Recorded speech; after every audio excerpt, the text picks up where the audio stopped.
All right, today we're tackling a big one, Peter Thiel's 0 to 1. This isn't just another business book. It's a provocative, sometimes controversial guide for anyone who wants to create something new, not just rehash the old. And it all boils down to one deceptively simple question. This is Thiel's favorite interview question. And it sounds pretty straightforward, right? But it is incredibly hard to answer well. A good answer isn't just some contrarian hot take. It's a peek into a future that most people can't see it.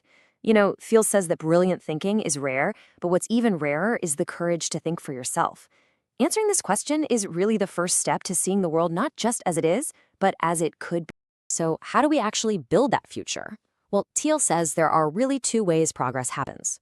The first is horizontal, or 1 to N. Think of this as globalization. You take something that works, say a smartphone, and you make more of them, you sell them all over the world. You're copying a successful formula.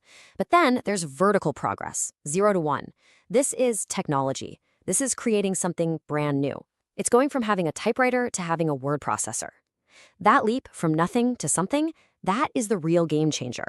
Okay, so the first big, and I mean really controversial idea we have to tackle is something we're all taught is a good thing. Competition. We think of it as the bedrock of a healthy economy. Well, Thiel argues this is a complete and destructive myth. Just let that sink in for a second. We've always been told they're two sides of the same coin. But Thiel's logic is actually pretty simple. Capitalism is all about accumulating capital, right? Building value. But what happens in a world of perfect competition? All the profits get competed away until nobody's making any real money. The lesson here? If you want to create lasting value, you have to get out of the fight. I mean, think back to Econ 101. They lay out these two extremes for you. On one side, you have perfect competition. It's a brutal world where every business is basically the same and profits get squeezed down to nothing. On the other side, you have a monopoly, a company that owns its market and gets to set its own price. And here's Thiel's radical claim. Every single successful business is a monopoly, and that is exactly what you should be trying to build. Our gut instinct, our perception, is that the business world is this big, messy spectrum. We figure most companies are somewhere in the middle. A little bit of competition here, a little bit of monopoly power there. It's all just shades of gray. But Thiel says, no, that's not how it works at all. The reality is actually black and white. Most businesses are either stuck in this absolute deathmatch of competition, or they're a monopoly. And here's the kicker. Both sides have a reason to lie about it. The monopolists will say, oh, we have lots of competition, to keep the regulators off their back. And the competitors will say, we're in a league of our own to try and attract investors. This is why competition isn't a badge of honor, it's a trap. It forces you to obsess over what your rivals are doing today instead of thinking about what you can create for tomorrow. Thiel's most famous line just lays it all out there. Competition is for losers. It's a war fought over a shrinking pie, where in the long run, pretty much everyone loses. So if competition is the enemy, what's the goal? The answer is to build a creative monopoly.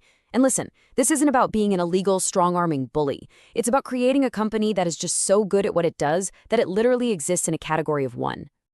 A creative monopoly doesn't just fight for a slice of an existing pie. It bakes a completely new, much bigger pie for everyone. Think about Google. They didn't just become a better search engine. They created a whole new paradigm for accessing information, and in doing so, created massive new value. These are the kinds of monopolies that actually push the world forward. So how do you actually build one of these things? Thiel points to 4 key ingredients that you'll see in almost every durable monopoly. First, you need some kind of proprietary technology that's just really hard to copy. Second, you need network effects, where the service gets more valuable the more people use it. Third, economies of scale, so you get stronger as you get bigger. And last but not least, a powerful brand that becomes the default in its category. Now, about that technology, just being a little bit better than the competition isn't going to cut it. To really escape the gravitational pull of competition, your solution needs to be an order of magnitude. We're talking at least 10 times better than whatever the next best thing is. You either have to invent something totally new or improve something so dramatically that you make the old way obsolete.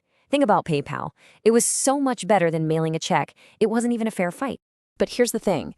Building a 10x product doesn't just happen by accident. You don't just iterate your way there.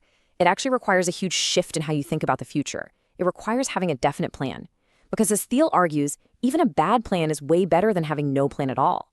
Thiel has this brilliant way of mapping out how we view the future. He puts it on 2 axes, optimistic versus pessimistic, and definite versus indefinite. And his big insight is this.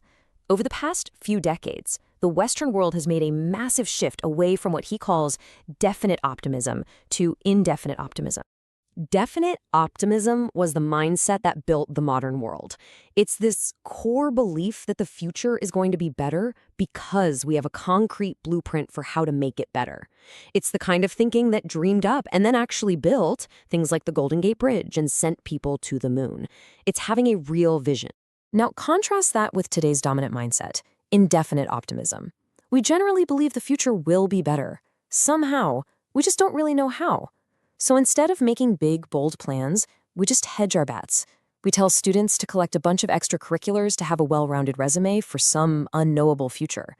Finance becomes the most prestigious career because it's easier to just rearrange existing value than to create new things from scratch. We focus on the process, not the plan. And you can see the real-world results of this mindset shift. Just look at the difference between biotech and software. For a long time, biotech took a very indefinite approach. Screen millions of random chemical compounds and just hope you get a lucky hit. Software, on the other hand, is all about definite engineering. You write code with a specific purpose, it does exactly what you designed it to do, and that difference in approach helps explain why software has moved at such a blistering pace. So all of these big ideas, monopolies, definite optimism, they all lead to this one powerful, very personal conclusion. In our indefinite world, we're taught that success is mostly about luck. Being in the right place at the right time. Thiel says you have to reject that. You have to reject the tyranny of chance. You are not a lottery ticket. I mean, come on, just look at Apple. That incredible, historic success, that wasn't an accident. It wasn't a series of lucky breaks. It was the result of a very definite, multi-year plan that was meticulously designed and executed by Steve Jobs. He didn't just stumble his way into the iPhone, he envisioned it, and then he bent reality to match his plan. And that's exactly why having a definite plan is such a massive advantage. It's like a superpower in a world that has given up on plans. When Mark Zuckerberg turned down $1 billion from Yahoo for Facebook, everyone thought he was insane. But he had a definite plan for the future that an indefinite world just couldn't comprehend. He wasn't rolling the dice, he was executing his vision. Jack Dorsey, the founder of Twitter and Square, he put it perfectly. Success comes from design, from conviction, and from an unwavering belief that you can actually shape the future. It is never, ever an accident. So when you think about it, building a startup is so much more than just a business. It's really a philosophical act.